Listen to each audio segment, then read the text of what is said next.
breathless, barely holding it together. The zip tie is cutting into my wrists, and I'm trying really hard not to cry.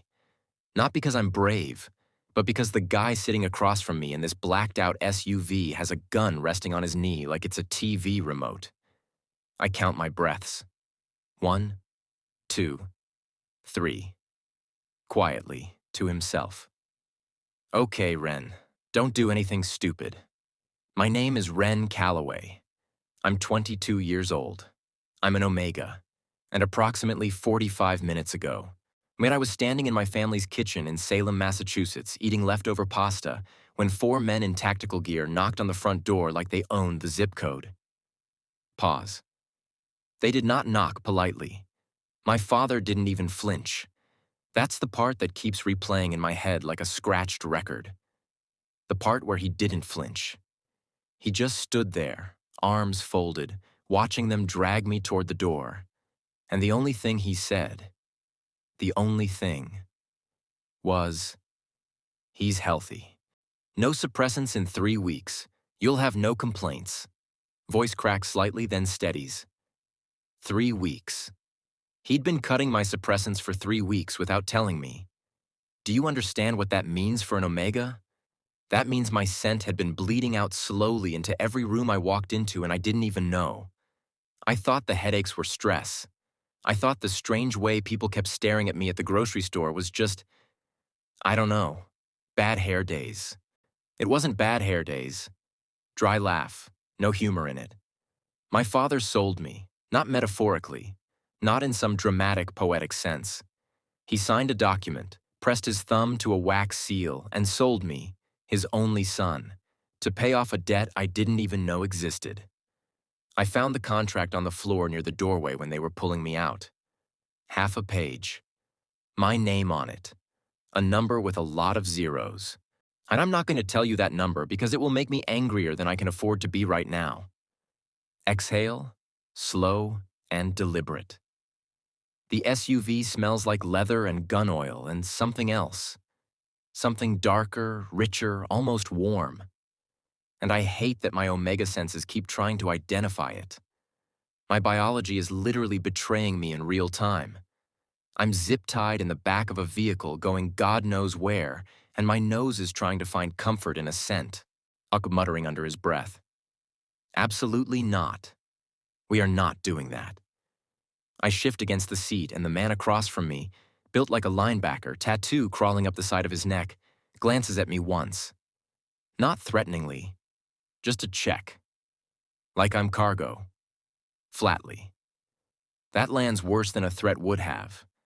I've heard of the Voss brothers. I grew up in Salem, not in a bubble. Everyone north of Boston knows the name. 3 brothers, triplets, who run the most organized. I'd most feared pack syndicate on the East Coast. They don't operate like the old crime families. No sloppy, no public. Every business front is legitimate on paper. Every property is clean.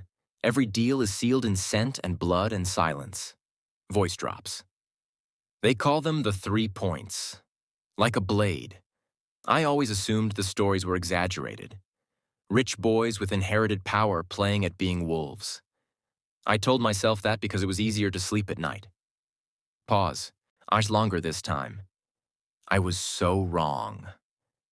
The SUV slows. I feel the shift before I see anything. The road beneath us changes from highway smoothness to something deliberate, private, gated. Through the tinted window, I catch the edge of a property line that seems to stretch forever. Iron fencing. Hedges cut so precisely they look fake. And then a house. No, not a house. Not a compound. 3 stories of dark stone and glass rising against the Massachusetts sky like it was placed there by someone who wanted you to feel small just by looking at it. Quietly. It works. I feel small. The SUV stops. My door opens from the outside. One of the men gestures, not unkindly, which somehow makes it worse. And I step out onto a cobblestone drive because what else am I going to do? Argue with the guy who has a gun? To himself, under his breath. Wren Calloway. Brave. Dignified. Totally not panicking. The air hits me immediately. That scent, the one I caught in the car, it's everywhere here. Layered and dense and threaded through with something cedar dark and something else almost like rain on hot pavement. It's not one scent, it's three. And they're so woven together that my body reads them as a single thing, one overwhelming signal. Adi and every Omega instinct I've been suppressing for the past 3 years fires at once like a car alarm going off in an empty parking garage. Sharply, internally. Stop, stop, stop. I press my lips together and keep my face neutral. I've had years of practice keeping my face neutral. My mother used to say I had a poker face that could bankrupt Vegas. She meant it as a compliment. I think. They walk me through a side entrance, not the front door. I notice that. The front door is for guests. Yet I'm not a guest. I don't know what word to use for what I am right now, but it's not guest. The hallway we move through is long and quietly expensive. Dark hardwood, low lighting, a painting on the wall that probably costs more than my father's debt. Pause. Actually, given what I saw in that contract, maybe not. We stop in front of a door at the end of the hall. One of the men knocks twice, sharp, precise, and then steps back. Silence for a beat. 2 beats, sort heartbeat climbing. The door opens, and I see them. Not 1, not 2, 3. They're standing in a loose configuration near the back of what looks like a study. Floor-to-ceiling bookshelves, a fireplace burning low, a desk that probably weighs as much as my entire apartment. 3 men with the same jaw, the same eyes, the same 6-foot-something frame, but everything else about them is different in ways I can't fully process because my brain is trying to do too many things at once. At the one nearest the window is in a dark suit, no tie, collar open. He's looking at me with the kind of calm that only exists in people who have never once in their lives been told no. The one near the fireplace has his arms crossed and an expression like he's already running calculations I don't have the formula for. The third one, the one closest to the door, closest to me, is leaning against the bookshelf with one hand in his pocket, and he's almost relaxed. Almost like this is nothing. But his eyes, swallow. His eyes are doing something I don't have a word for. Nobody speaks for a moment. Internally, trying to sound unbothered. So this is happening. Then the one by the window speaks. His voice comes out low and unhurried. The kind of voice that knows it doesn't need to raise itself to be heard. Smooth, controlled. Wren Calloway. Not a question, just my name, in his mouth, like he's owned it longer than I have. Steadying himself, Yang lifting his chin. I look directly at him. I make sure my hands aren't shaking, and I say, very clearly, measured sharp, if you're about to say something dramatic like, welcome to your new life, I'm going to need you to know that I will be rolling my eyes internally for the rest of this conversation. Pause. Silence. The one by the fireplace. I watch the corner of his mouth move. The one near the door drops his gaze for just a second. The one by the window, the one who said my name, tilts his head, and something shifts in his expression. Not anger, not amusement exactly. Something quieter, something I can't read yet. Softly, dangerously calm.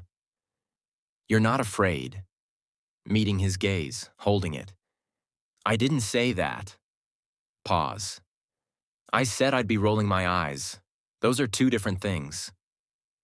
The room is quiet. The fire pops once. And I stand there in zip ties and leftover pasta-scented clothes. I'm facing 3 of the most powerful alphas on the East Coast, holding the only thing I have left. Internally, steady. My dignity. For now. We'll see how long that lasts. The one by the window holds my gaze for 1 more second. And then slowly, deliberately, he says, quiet final. Emmett, cut his restraints. The zip tie falls. I don't rub my wrists. I refuse to look relieved. Internally. But Oh, I am. He takes one step toward me, and the scent hits harder at close range. Cedar and something almost metallic, clean and dark, and underneath it, something warmer than I want to acknowledge. And he stops just far enough away to be technically respectful and just close enough to be a statement. Barely above a whisper, eyes steady on mine. You'll have your own room. You won't be touched without your consent. But you don't leave this property, Wren. Pause, with that voice dropping lower. Not yet. Beat. Internally, heart hammering against his ribs. Not yet is doing a lot of heavy lifting in that sentence, and I need everyone to understand that I noticed it, cataloged it, and filed it under things that are going to be a problem. Exhale. Because here's what they don't know about me. What my father didn't put in that contract. What no number and no seal and no transaction can account for. Voice quiet? Uncertain. I was already planning my exit before I walked through that door. Exhale, slow. The one by the window, the one who gave the order to cut my restraints, turns and moves back toward his desk like the conversation is finished. Like I'm handled. Like I'm an item on a checklist he just ticked off before moving on to more important things. Internally. Okay, rude. The one I now know as Emmett, the one who cut my zip tie, the one nearest the door, steps back but doesn't leave. He's watching me with this expression I can't quite land on. Not hostile, not warm. Somewhere in the middle, like he hasn't decided yet and he's comfortable taking his time about it. The one by the fireplace still hasn't moved. Still has his arms crossed. Still has that look on his face like he's running numbers. Quietly to the room. That's because nobody has introduced themselves and he refuses to stand here guessing. Are we doing names, or are we just going with a system of meaningful eye contact? Emmett makes a sound, almost a laugh. He covers it fast, flatly from the desk, not looking up. Beckett. The one by the window says it without lifting his eyes from whatever document just appeared in front of him. Short, final. Like that's all I get. I was glancing at the fireplace one. The fireplace one looks at me directly for the first time and says, in a voice that is somehow even quieter than Beckett's, measured, deliberate, Corbin, internally. Beckett, Corbin, Emmett. I repeat the names in my head like I'm memorizing exits. Emmett is watching me do it. I can tell by the way his chin dips slightly, like he finds it interesting. I don't give him the satisfaction of acknowledging that. To Emmett, arc-levelly. So which one of you is going to show me this room I was promised? Or do I just pick a bookshelf and make myself comfortable? Emmett pushes off the wall. He's slightly less rigid than the other two, which in this context means he moves like a person instead of a verdict. He gestures toward the hallway with a tilt of his head, and I follow because, again, what is the alternative? Internally, as he walks. The compound is bigger on the inside than it looks from the drive. Which is saying something because it looked enormous from the drive. The hallways are quiet in that specific way that money makes things quiet. No echoes, no drafts. Everything exactly where it's supposed to be. I count doors, I note windows. I check which ones face the exterior. To himself, quiet, private. Old habit. New urgency. Emmett doesn't make small talk, which I respect, and he doesn't walk too close, which I also respect. He stops in front of a door on the second floor, opens it. Akin steps aside. I walk in. Pause, genuinely caught off guard. It's not a cell. I don't know what I expected, but it wasn't this. A real bed. Tall windows. A bathroom through the far door. A small desk near the window with a lamp already on, casting the room in something almost warm. Quietly to himself so Emmett doesn't hear. Don't get comfortable, don't get comfortable, don't get comfortable. Turning to Emmett, arms crossed loosely. The windows. Osh, do they open? Emmett looks at me for a moment. Something moves behind his eyes, quick and unreadable. Calmly. They open. Beat. The drop on this side is 30 feet onto stone. Pause. Internally, with deep, exhausted respect for the architecture. Of course it is. He turns to leave and I say, before I can stop myself, casual, almost too casual, "Hey, Emmett." He stops, turns halfway, meeting his eyes steady. "I'm not going to cause problems." He holds my gaze, yet quietly. "I know." Pause. Something in his voice shifts, barely. That's what worries me. He pulls the door closed behind him. I stand in the middle of the room and let out the breath I've been holding since my father's kitchen, and I press the heels of my hands against my eyes, and I do not cry. I do not cry. Internally, fierce and quiet. I do not cry. I plan. The scent is still everywhere, threaded into the walls, the sheets, the air itself. Beckett and Corbin and Emmett. I layered so deep into this space that my biology keeps reaching for it like it's something I need. Internally, firm. I don't need it. I don't need any of this. Pause, honest. I just need to figure out those windows.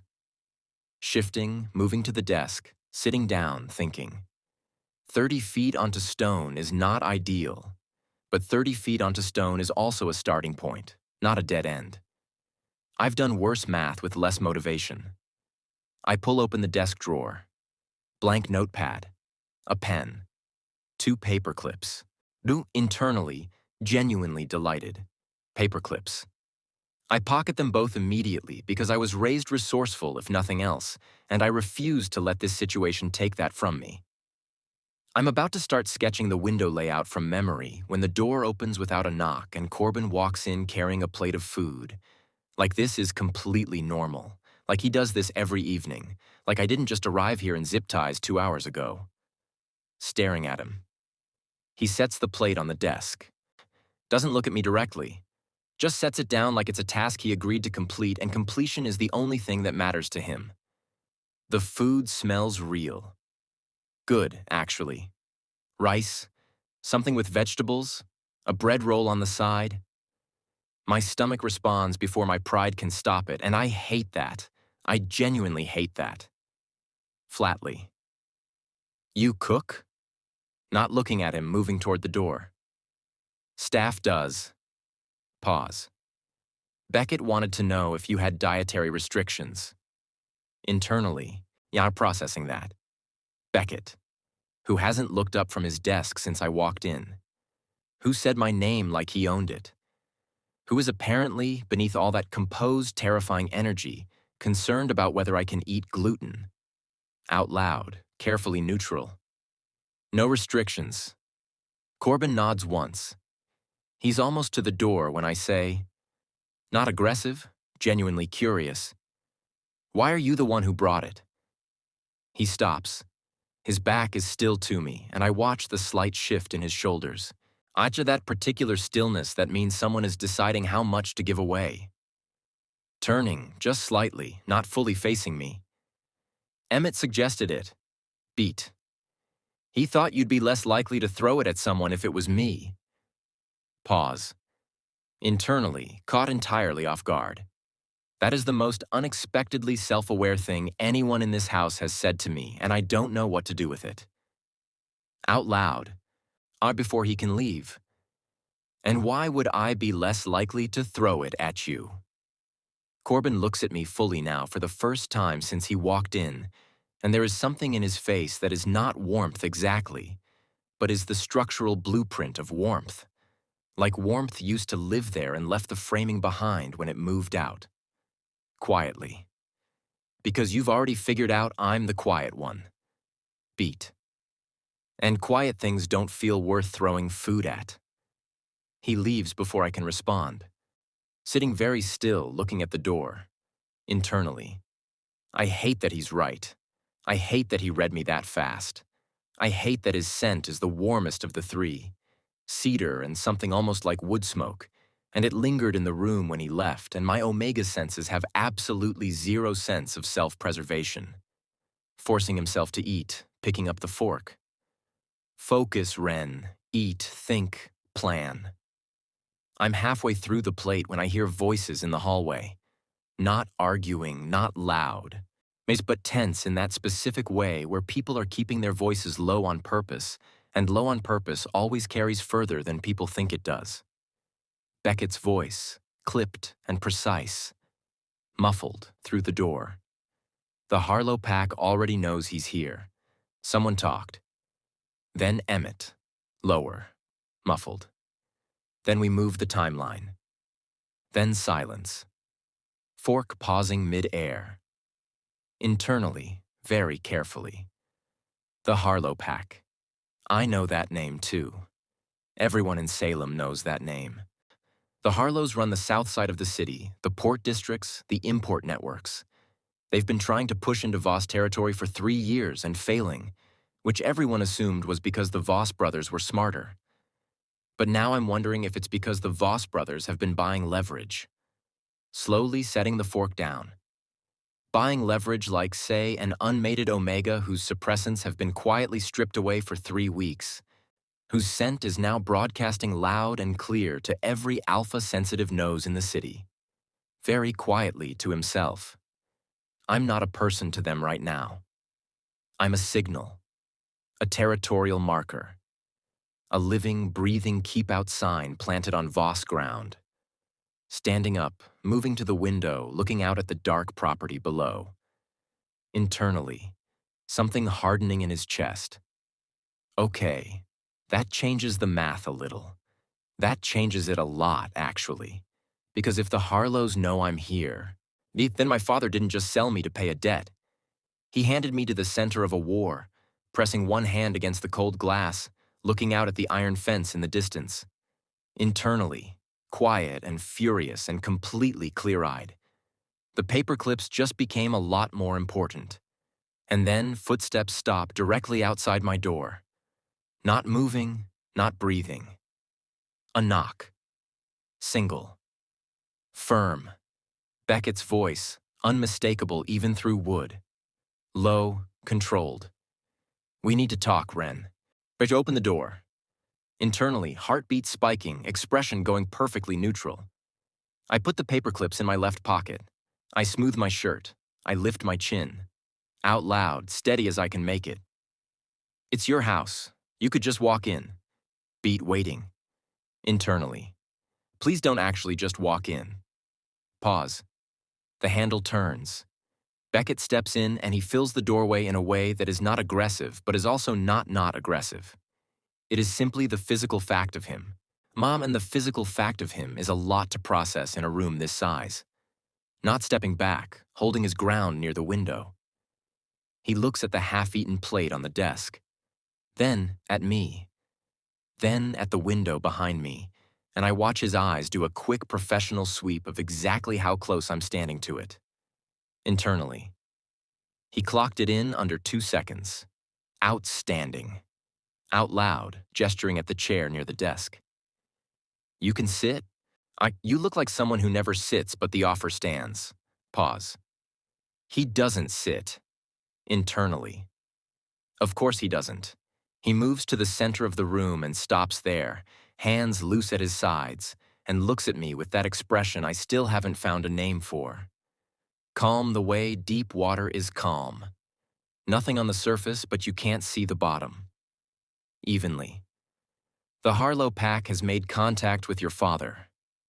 Beat, watching my face. I keep my face neutral, and I keep it so neutral it should win an award. Quietly, back to him.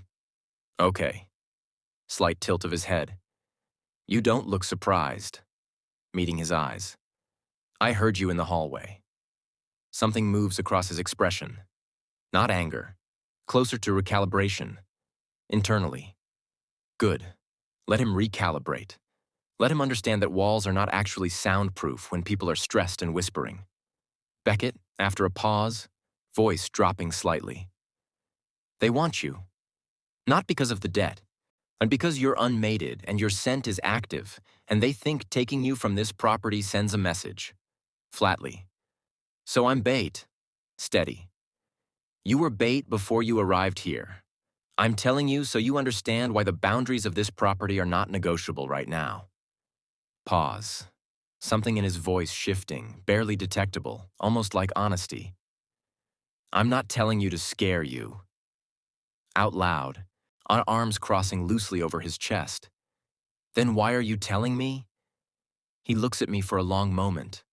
The fire from down the hall seems to have followed him somehow, something in the quality of the light near him. Or maybe that's just the lamp, or maybe that's just me. Quietly. Because you're smart enough to do something reckless if you think you have no information. And I'd rather give you the information. Internally, on something shifting in his chest that he does not examine. That is the most rational thing anyone has ever said to me while simultaneously holding me captive, and I don't know what to do with that either. This is becoming a pattern. Out loud, voice careful. And my father, is he in danger from the Harlos? Beat. Beckett's expression doesn't change, but something behind his eyes does, quick and quiet. And in that half second, I read something I wasn't expecting. Regret.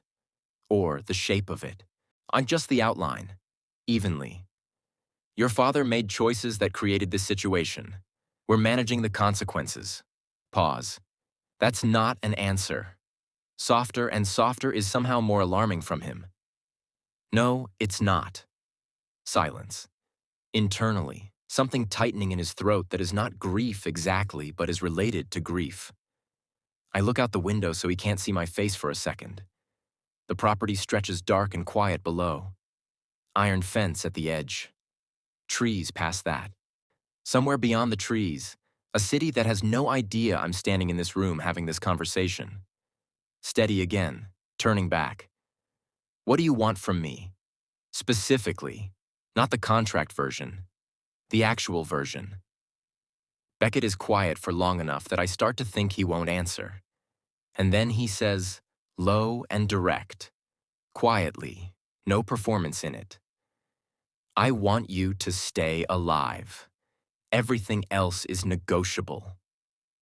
Pause. The room very still. Internally, pulse doing something inconvenient. The way he says it lands differently than I want it to. Not like a transaction. Not like a security protocol. Like something he means down past the composed surface of him, past the desk and the documents and the voice that knows it doesn't have to raise itself. Like something personal. Out loud, voice steady, giving him nothing. That's a low bar. The corner of his mouth barely. For now. He moves toward the door. Stops with his hand on the frame and turns back once. And this close, with the lamplight catching the side of his face, I can see that he is tired in a way that has nothing to do with sleep. The kind of tired that lives in people who have been making hard decisions for so long they've forgotten what it feels like to make an easy one.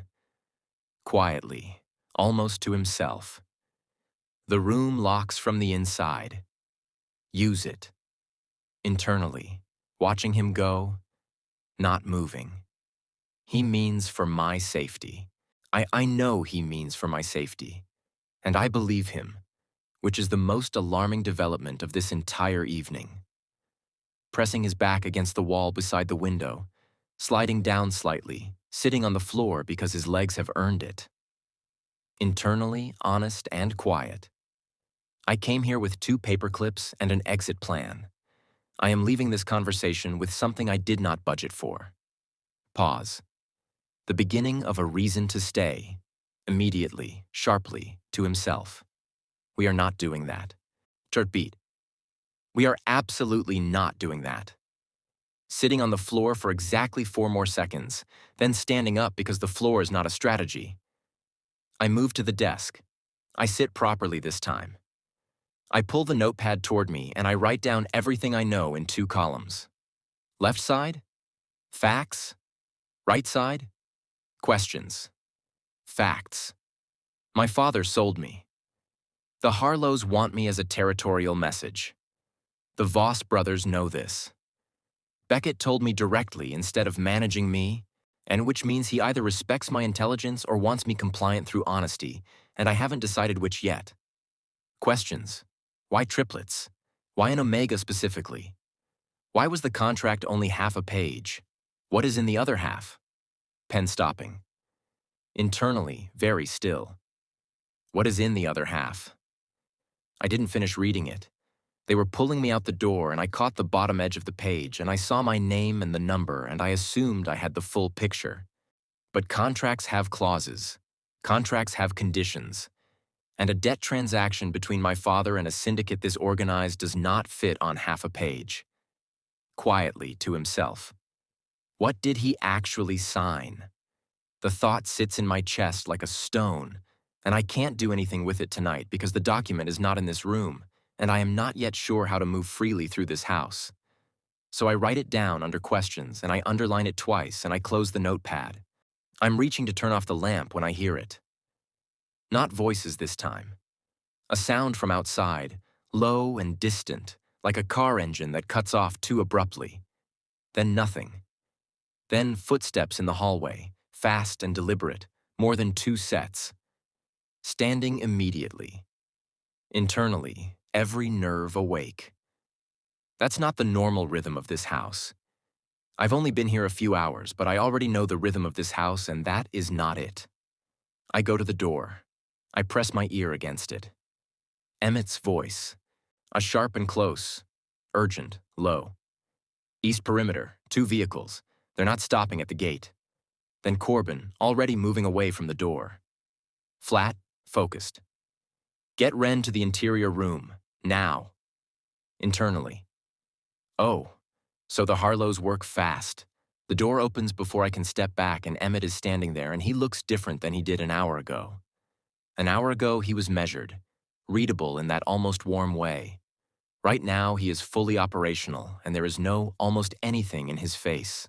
Just to me, no preamble. Come with me. Not moving yet, needing one answer. How many? He blinks. Just once.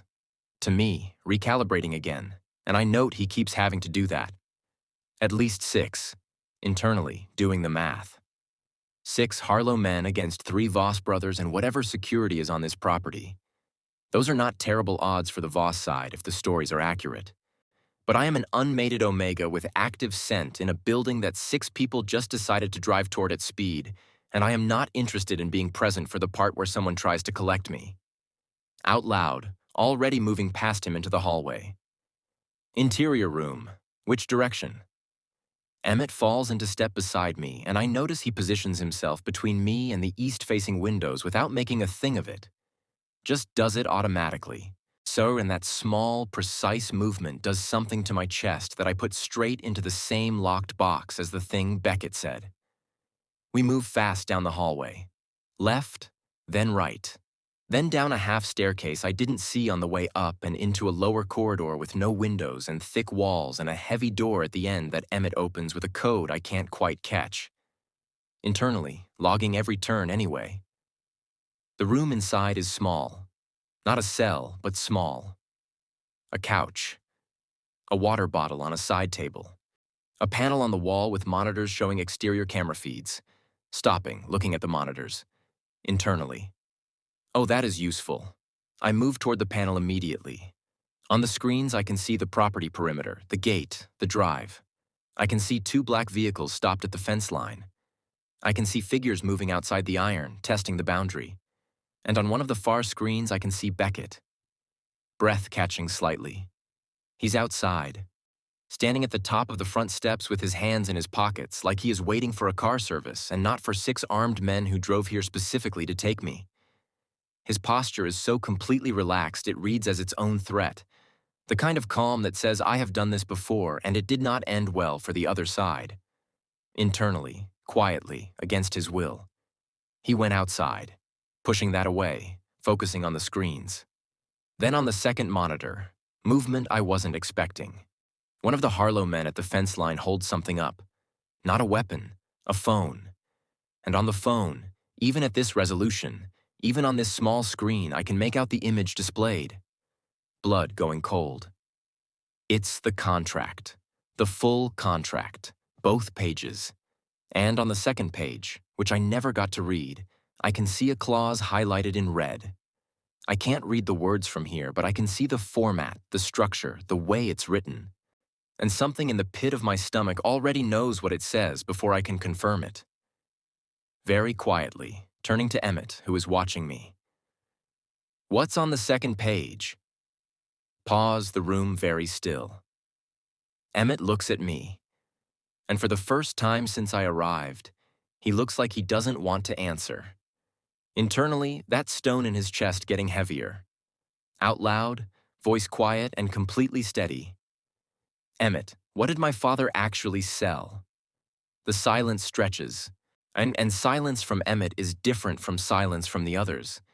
It does not feel like control, it feels like weight. He crosses his arms, looks at the monitors, looks back at me, quietly, choosing every word. "The debt your father owed us was not money." Pause. Internally, something dropping in his stomach. What was it? Steady, not unkind. 12 years ago, your father made a deal with our father. Protection for his business, his territory, his family. Yet in exchange, he offered a future claim, a bonding contract, contingent on the Calloway line producing an unmated Omega of age. The room goes very quiet. Internally, processing, not showing it, refusing to show it. So my father didn't sell me to pay a debt. He sold me to honor one. 12 years. I was 10 years old when my father shook hands on my future and went home and ate dinner and helped me with my homework and never said a single word. Out loud. A voice completely level. "A bonding contract." Emmett carefully. "It has conditions. It is not forced. Consent is written into the second page explicitly." Pause. "That's why the Harlos have it. They're trying to argue the contract is invalid on the grounds that a debt bond cannot legally transfer Omega consent rights. Which is correct. Which means they're planning to use it to challenge our claim in PAC court and take you in the chaos of the dispute." Internally, almost a laugh, not a funny one. "So my options are bonding contract with 3 men I met 2 hours ago, or being grabbed by 6 men outside that fence who want to use me as a political instrument in a PAC court case." To himself, quiet and private. "Cool, great, fantastic." "Friday night Wren." Out loud, turning back to the monitors. "Where is Beckett?" Emmett moving to the panel beside him. "Front steps, he's negotiating." Watching the screen. On the monitor, Beckett has moved down 1 step. Just 1. His hands are still in his pockets.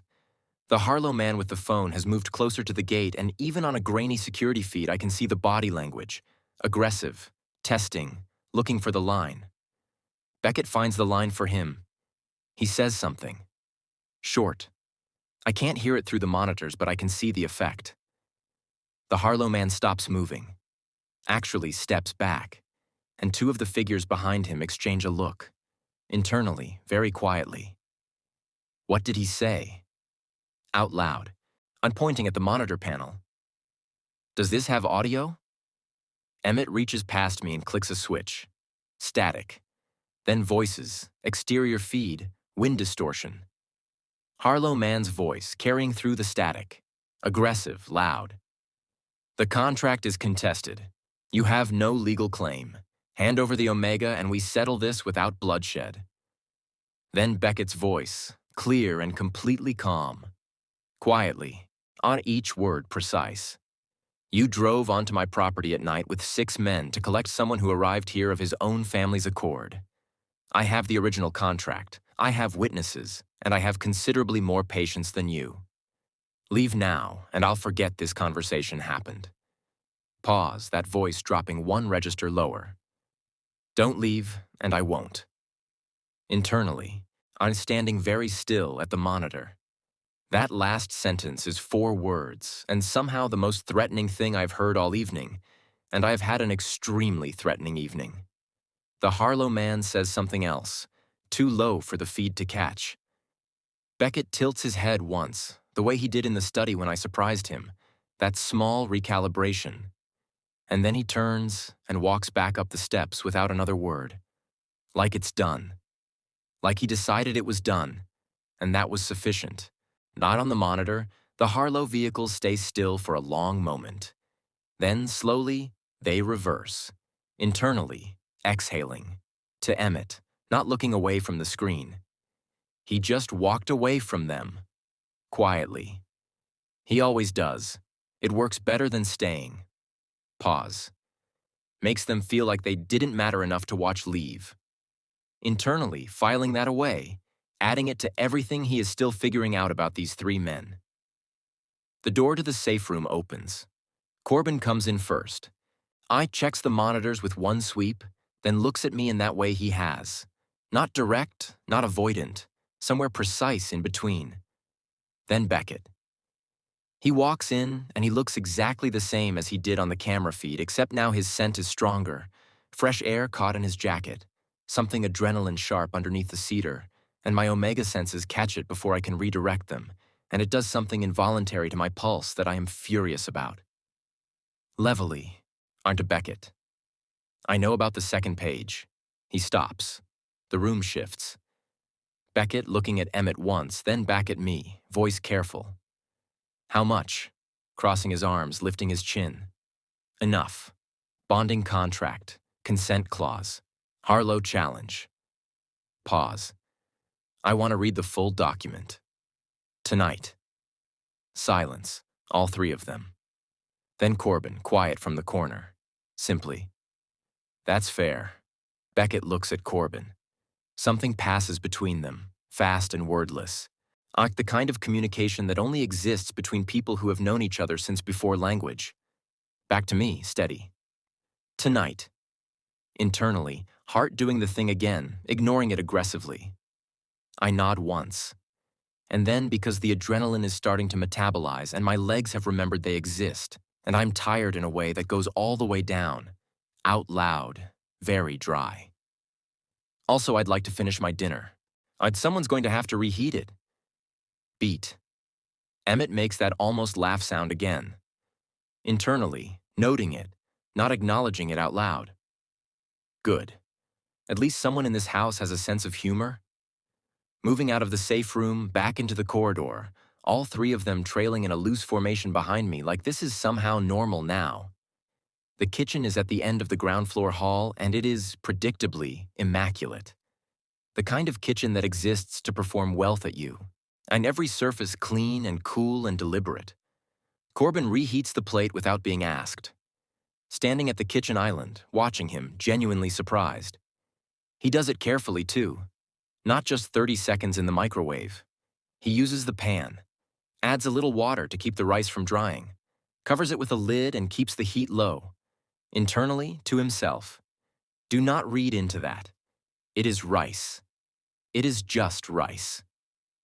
Beckett sets the contract on the island in front of me.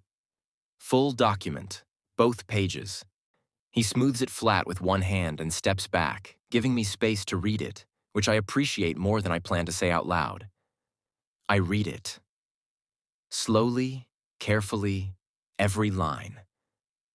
The first page is what I expected. The debt terms, the transfer of custody, my father's signature at the bottom in his cramped, familiar handwriting that I have known my whole life, and that right now looks like a stranger wrote it. The second page is different. Reading very still. The bonding clause is there, a contingent on mutual agreement. Consent explicitly required from the Omega Party before any bond can be initiated or formalized. No timeline imposed. No penalty for refusal. But that is not the part that stops me. The part that stops me is a sub-clause near the bottom, smaller print, set apart from the main body of the text. Reading it twice, then a third time. It says that in the event the Omega Party refuses the bond, the Voss pack is still contractually obligated to ensure his safety and freedom from external claim for a period of no less than 1 year. Meaning, even if I say no, they have to protect me from the Harlos for 12 months regardless. Looking up slowly. The three of them are arranged around the kitchen in their natural formation. Beckett nearest, Corbin at the stove, Emmett leaning on the far counter, and none of them are looking at me directly. All three of them very carefully giving me room. Out loud, tapping the subclause. You're obligated to protect me even if I refuse. Beckett, steady. Yes. Pause. My father didn't know that clause was there, did he? Beat? Something in Beckett's jaw? No. Internally, something hot and complicated moving through his chest. So my father sold me without knowing I had a legal exit. He handed me over thinking I had no options, no protection, no ground to stand on. He thought he was delivering me to a situation with no way out. And the men he sold me to quietly built me a door. Out loud, voice carefully controlled. Why is that clause there? Silence. Then Corbin from the stove, not turning around, quiet. Our father wrote the original contract. We rewrote it when we took over the pack 3 years ago. Pause. Still not turning. We added it. Internally, something shifting that he cannot put back where it was. They added it. 3 years ago, on before they ever met me, before I was anything more than a name on an old document, they rewrote the terms to include a clause that gave me a way out. To himself, very quietly, so no one hears. That is not what people who see you as a signal do. That is not what people who see you as a territorial marker do. Out loud, because he needs to move this somewhere or it will stay in his chest all night. I have questions about the bond, about what it actually means for an Omega with 3 alphas, mine about the pack court timeline, about the Harlo's next move. Beckett sitting down across the island for the first time since Wren arrived, actually sitting. Ask.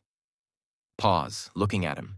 Something about him sitting making him seem suddenly and unexpectedly human in a way that his standing never did. Internally. He sat down. Out loud, first question, direct. If I agreed to the bond, hypothetically, what would that look like for me practically? Would I have freedom of movement? I'd a life outside this property? A say in pack decisions? Beckett, no hesitation. Yes, yes, and yes. Emmett from the counter. You'd have more authority in this pack than most bonded Omegas in any pack in Massachusetts. Corbin sets the reheated plate in front of him. Still warm, still careful. Internally, looking down at the plate, I'd something almost unbearably domestic about this moment in the middle of everything. 3 of the most feared men on the East Coast are sitting and standing in a kitchen at whatever hour this is, answering my questions honestly, reheating my dinner carefully, and I came here with 2 paper clips and an exit plan, and now I am sitting here, and the exit plan feels different than it did an hour ago. Not gone, just different. Picking up the fork, looking at Beckett across the island. Out loud. Honest because if he doesn't say something sharp, he's going to say something honest, and he is not ready for that. You know this would be significantly easier if at least one of you was difficult to talk to. Beckett, the corner of his mouth, that same barely there movement from the study.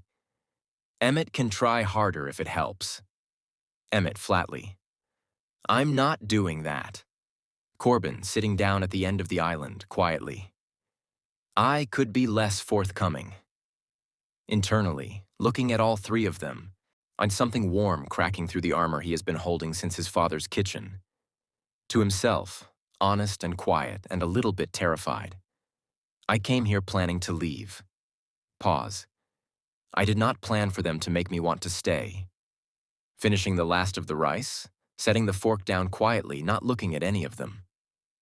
The kitchen is warm, not just temperature warm. The kind of warm that builds when people stop performing at each other and just exist in the same space. I notice it and I am suspicious of it, and I also do not want it to stop, which is exactly the problem. Out loud, pushing the plate aside, folding his hands on the island. I want to say something and I need all 3 of you to hear it without turning it into a negotiation. All 3 of them go still. Internally, noting that they all do it at the same time, that synchronized quality that belongs to people who have moved through the world as a unit since before they could walk. Steady, nay looking at each of them once. I did not come here willingly. I want that on record even if the only record is this kitchen at whatever time it is. My father made a choice I didn't get to make with him, and that is something I have to carry, and I am not ready to talk about that yet. Pause. But I read the contract, both pages, and I understand what you added to it, and I understand what that means, and I am choosing to acknowledge it. Looking at Beckett directly. That does not mean I am saying yes to the bond. It means I am saying I see you, all three of you, and I am not running tonight. Silence. Beckett, very quiet. That's enough. Internally, something releasing in his chest at those two words, just slightly, just enough to breathe a little easier. Emmett clears his throat once, not awkwardly, ought just to re-enter the room. To Wren, direct, but not heavy. The pack court hearing for the Harlo challenge is in 4 days. They'll use the contested contract to argue you're unclaimed and therefore eligible for rival petition. If you're still unbonded when you walk into that room, their case gets stronger. Pause, watching me. I'm not saying that to pressure you. Dryly. You absolutely are a little bit. The corner of his mouth. A little bit. Internally. And 4 days sitting in his head like a clock he didn't agree to set. 4 days. 4 days to decide something that will shape the entire trajectory of his life. In a house he arrived at in zip ties, with 3 men whose last name the whole city fears. Out loud, to the room. What happens to me if the Harlos win the court challenge? Corbin, even and direct. They petition for custodial transfer. Pack court assigns you to Harlo territory pending a bonding decision on their side. Pause. You would not have a consent clause in their contract. Internally, very still. There it is. That is the actual shape of the choice in front of him. Not stay or leave. Not yes or no. It is this house with these 3 men who rewrote a contract to give him a door, or a court decision that hands him to people who drove here tonight with 6 vehicles and 0 interest in what he wants. Out loud, in voice quiet but steady. I need to think. Beckett standing, no pressure in it. Take the time you have. He moves toward the hallway and then stops, his back to me, one hand resting on the doorframe. And he says it without turning around, says it to the wall, which somehow makes it land harder than if he had looked at me. Quietly, rough at the edges in a way his voice has not been all evening. For what it's worth, this was not how any of us wanted this to go. The contract, the timing, either way you arrived here. If there had been another way to get ahead of the Harlo move before they got to your father first. Pause, the words costing him something. I would have found it. Internally, pulse very loud in his ears. He walks out. Sitting in the kitchen, not moving, Corbin and Emmett still present, the lamp over the island humming faintly. To himself, so quiet it is barely a thought. He would have found it. Emmett, after a moment, I not unkind. He doesn't say things he doesn't mean. Out loud, not quite trusting his voice at full volume. I'm starting to figure that out. Corbin stands, collects the plate, rinses it at the sink without being asked, and the domesticity of it in the middle of everything is almost too much. To Corbin, because he needs to know, because not knowing will keep him up. The bond. For an Omega with 3 alphas, what does it feel like? Corbin pauses at the sink. Turns slightly, on that precise in-between look of his. Quietly. I can only tell you what I've read, what our pack records say. Pause. They say it feels like coming home to a place you've never been. The kitchen very still. Internally, something in his chest cracking open just slightly, just at the seam, just enough for light to get in. To himself, honest in a way he has not let himself be all evening. I have not had a home in a very long time. Standing up slowly, moving toward the hallway, they're pausing at the door. Out loud to both of them, not turning back. Good night, Emmett. Good night, Wren. Corbin soft. Good night. walking down the hall toward the stairs, one hand trailing the wall. Internally, the paperclip still in his left pocket, the exit plan still technically intact. Quietly, to himself, honest. But the exit plan has a crack in it now. Pause. And the crack has 3 names. And the crack has 3 names. Climbing the stairs slowly, hand on the rail, eyes the house quiet around him in that particular after-midnight way where everything feels both larger and more honest than it does in daylight. I get to my room. I close the door. I remember what Beckett said about the lock, and I turn it. Not because I'm afraid of them, but because having a locked door between me and the rest of the world is the first choice I've made entirely for myself since my father's kitchen, and I need that. I need at least one thing tonight that is just mine. I'm sitting on the edge of the bed, hands loose in his lap. The room still smells like them. Layered and deep and threaded into everything, and my suppressants have been gone long enough that my body receives it like a language it already knows. Cedar, wood smoke, rain on hot pavement. Beckett and Corbin and Emmett wound together into something my Omega biology keeps trying to call safety. Internally, not fighting it as hard as he was an hour ago. Maybe that is what it is. Maybe that is exactly what it is. I reach into my left pocket, pull out the 2 paper clips, set them on the nightstand. Look at them. Pause. Quietly to himself. I came in here with an exit plan and 2 paper clips and a poker face my mother said could bankrupt Vegas. Longer pause. The poker face is still intact, mostly. Lying back on the bed, staring at the ceiling, arms at his sides. I think about my father. Not with the hot, furious energy I had in the SUV. Something quieter now, or more complicated, the kind of feeling that doesn't have a clean name.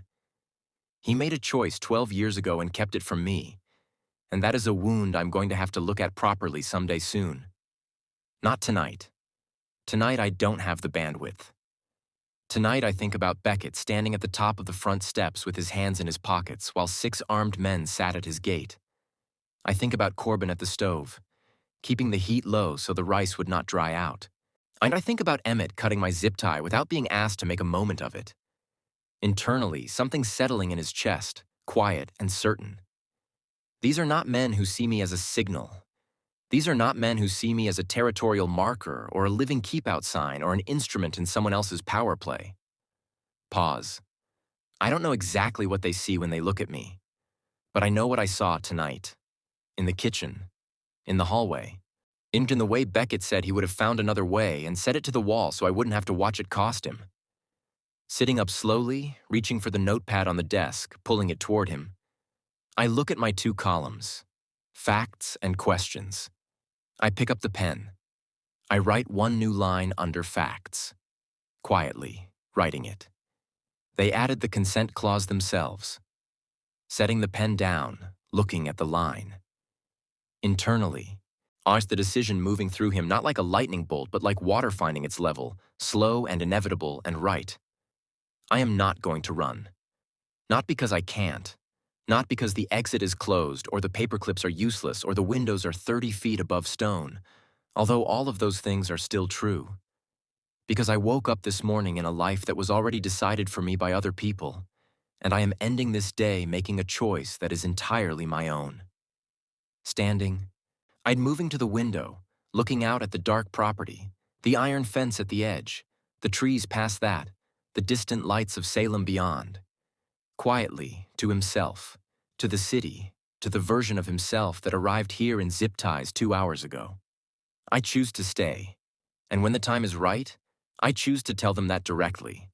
Not because the Harlos scared me into it, not because Packcourt has a 4-day clock, but because Corbin was right, each of the words landing softly in his chest. It feels like coming home to a place I've never been. Turning from the window, sitting back on the bed, reaching over and clicking off the lamp. In the dark, quietly. Tomorrow, I want answers about my father. Tomorrow, I want to walk the property in daylight with someone who will answer my questions honestly.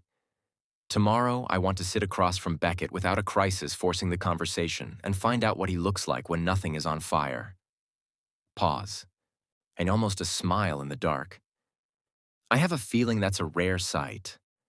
Pulling the blanket up, settling, the scent of them woven into the room around him, cedar and wood smoke and rain, and for the first time tonight, his Omega senses stop reaching and simply rest. Internally, just before sleep, Wren Calloway, 22 years old, Omega, arrived here in zip ties. Pause. Staying on his own terms. Quiet, certain finally. That's the only version of this story I'm willing to tell. Beat, I'm the room dark and warm and still, and for tonight, that is enough. Fade Epilogue. 3 weeks later, the Harlo challenge is dismissed by Pack Court. The presiding judge cites insufficient grounds for custodial transfer. She also cites, without elaboration, a supplementary document filed by the Voss Pack legal team 48 hours before the hearing. Nobody tells me what was in it. I ask Emmett. He says, very calmly, that it was handled. I let it go. For now. My father calls once. I pick up. I listen to him say my name twice, and then I say, very clearly and without raising my voice, that I need time, and that time is not up yet. He goes quiet. I hang up. Corbin is in the kitchen when I come back downstairs, and he does not ask what happened, just slides a cup of coffee across the counter in my direction and goes back to what he was doing. Internally. I love that about him. I'm not ready to say that out loud yet. Beckett takes me on a walk of the property the morning after I ask him to. All of it. Every boundary, every gate, every point where the iron meets the tree line. He answers every question I ask, and when I run out of questions, he does not fill the silence with noise, and I find that I am walking closer to him by the time we reach the far east fence than I was when we started, and neither of us mentions it. Emmett teaches me where the exterior cameras have blind spots, which I find deeply funny and also suspicious. I ask him why. He says very simply, because you should know your own house. Internally, standing very still in the hallway after he says it. Your own house, quietly to himself. Yeah, the paper clips are still on the nightstand. I have not moved them. I don't plan to. The end. Warm, direct, with energy. And that is where we leave Wren Calloway tonight. 2 paper clips on a nightstand. 3 alphas who rewrote the terms. And a choice that was finally, entirely, his own. If this story grabbed you, if you felt every second of that tension in the kitchen, in the hallway, in the dark with the lamp off and the decision settling, then hit that subscribe button right now because this is only the beginning. Wren still has things to say to his father. Beckett still has walls that need the right person to walk through them. Corbin is quieter than he looks, and Emmett is warmer than he lets on, and we have not even scratched the surface of what happens when Pack Court puts all 4 of them in the same room under pressure. Drop a comment and tell me which moment hit you hardest. Was it the consent clause? The rice? The way Beckett said I would have found another way to a wall? Because I read every single one of your comments and your reactions are everything. Like this video if you stayed until the end. I'd share it if you know someone who needs a story about choosing yourself even when choosing yourself looks like staying. New story drops soon. Pause, warm. Do not miss it.